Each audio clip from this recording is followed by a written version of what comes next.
Hi everybody, Dan Illman, Matt Bernier, the DRFBets Thursday race of the day. June 21st, it's the 7th at the great race place Santa Anita. We're going 1 mile on the turf. You can play this race with a new DRFBets account and $100 in free cash. Learn more at drf.com/bet.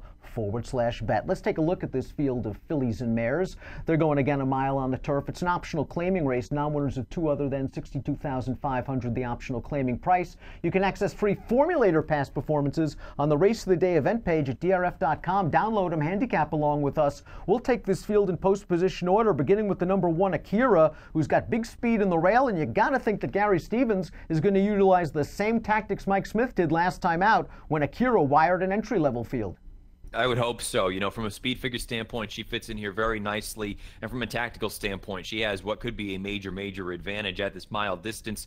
Going to get first run, obviously, because you're going to probably be on the front end. But I like the idea also that she's won fresh in the past. She broke her maiden back in January off of a few-month layoff. She comes back, so maybe a little bit of a concern. We haven't seen her for a little bit, but it's not the end of the world. For what it's worth, Helen Hillary, the runner-up in that most recent start, came back and was the next out winner with an 85 buyer. Siberian Iron, third-place finisher with an 82. She fits in here. The company looks like it's been okay. The concern is now you're jumping up from that N1X to the N2X, and there's no guarantee that you're going to be able to handle the better horses. No guarantee she'll handle the better horses, but likely she'll be able to get a very fair opportunity as it pertains to the pace. Here's the Timeform U.S. pace scenario. Akira is expected to make the lead. That blue bar indicates our friends at Timeform U.S. believes this race will favor horses on or near the early lead. Akira on the lead, 5-2 on the morning line.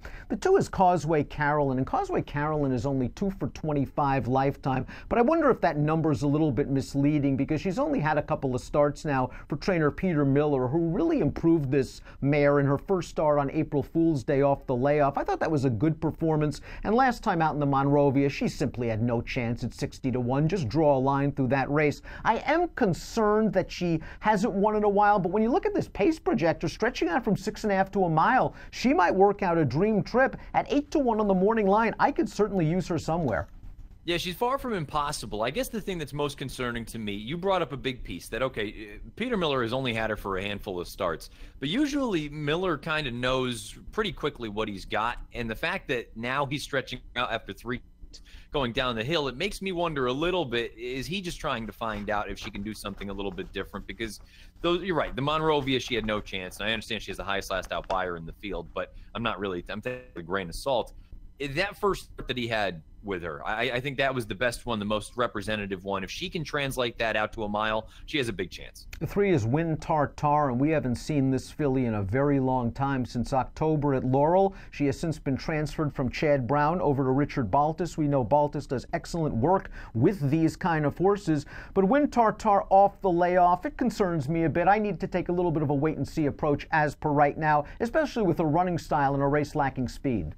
I agree with that. From a speed figure standpoint, she's also a little bit on the slow side. The only thing that I would throw out there is sort of a caveat. We have seen worse East Coast horses go west and have success. And she is a lightly raced 4-year-old. And at this time of year, these new 4-year-olds sometimes come out really firing. Speaking of the 4, here's the 4, Lynn's Legacy. You really did well with the claim last time out for Doug O'Neill. I wonder if O'Neill found sort of a needle in a haystack here with Lynn's Legacy. She was able to grind down that field at 1.25 miles, and now she's got to turn back to 1 mile in a race without much pace. I wonder if the 1.25 miles is more her style. If she's going to do it in 1 mile, she may need a lot of pace, and she may not get it here. Yeah, I agree. I think she might be better at those sort of longer distance races. I'm not saying marathon, 1.5 miles, but in that 1.8 miles to 1.25 miles range, I think that's probably a little bit better suited for her. It's also worth noting, now we bump back up to the N2X level. Who knows if she can handle that? The Mandela Barn is going well at Santa Anita. They won the Siren Lure, the feature on Sunday, and they've got Hachi in here, the number 5. Here's a formulator fact. Over the past 4 years, older turf routers off a 45 to 60-day layoff and optional claiming races, 30% winners, a 302 ROI. This mare, I didn't think had the easiest situation in her North American debut. Fahan Moura, who had just been in razor-sharp form for the Seren Barn, opened up a big lead. This horse was on the chase throughout, and she understandably faltered in her first start off a bit of a layoff. She's got the tactical speed to sit close in here. I think she'll be revving up on the turn.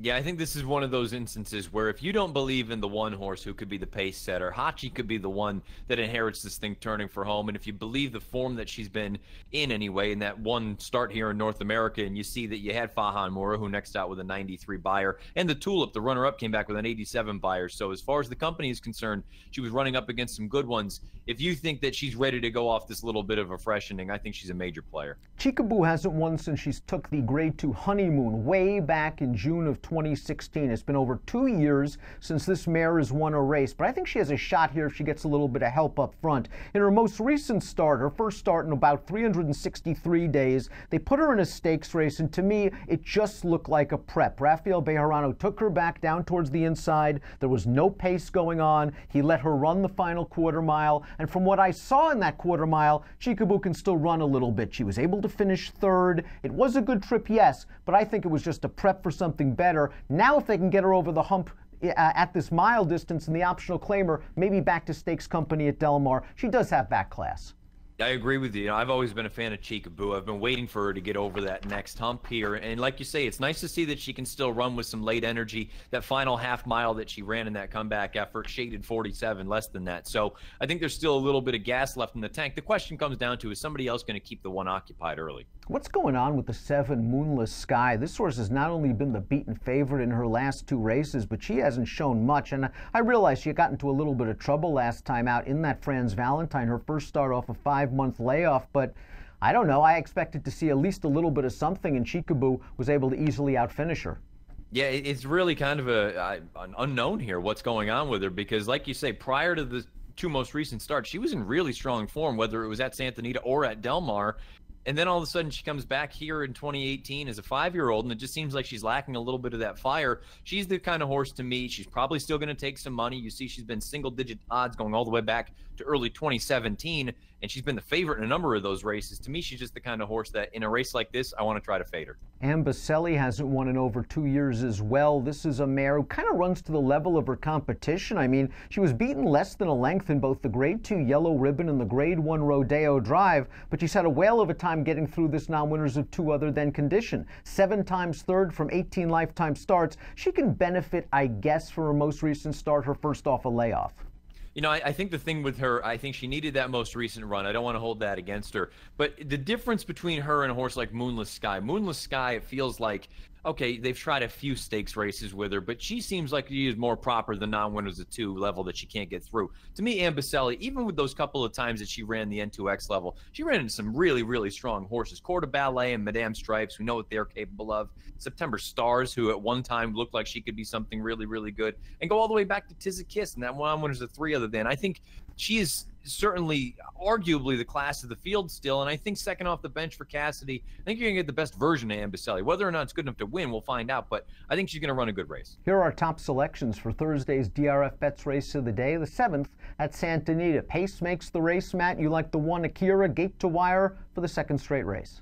Yeah, I'm hopeful Gary Stevens can just get her out there and set some sort of a, I don't want to say tepid pace, but something that's a little bit on the more rated side and try to break it open going into the far turn, because if no one else wants to go with her, this is going to be hers for the taking. If they do heat up early on, I think the outside runner has a big chance, and I agree with you with Chicka Boom. I think Chicka Boom is another one that can come with a run. So you like 186 in here. Chicka Boom is my top selection. She will need a little bit of help up front. I need somebody to soften up Matt's top selection. But again, I liked what I saw of that extended layoff last time out, and I know she has a little bit of back class. She was up against it last time from a pace scenario situation in a race that I thought was just a prep. I think she'll do better second time out. Pratt back aboard. I'll go 6, 2, 1, and 5, and in the multis, I'll concentrate my play on the 6 Chicka Boom and the 2 Cosway Carolyn, who I like stretching out. I think she can work out a good trip sitting just behind the 1 Akira. Again, if you're playing race number 7 at home or the entire Santa Anita Thursday card, no better place than with DRFBets. Sign up for a new account, receive $100 in free cash. Learn more at drf.com/bet. Approximate post time for race number 7 at Santa Anita on Thursday, 3:30 Pacific. Best of luck.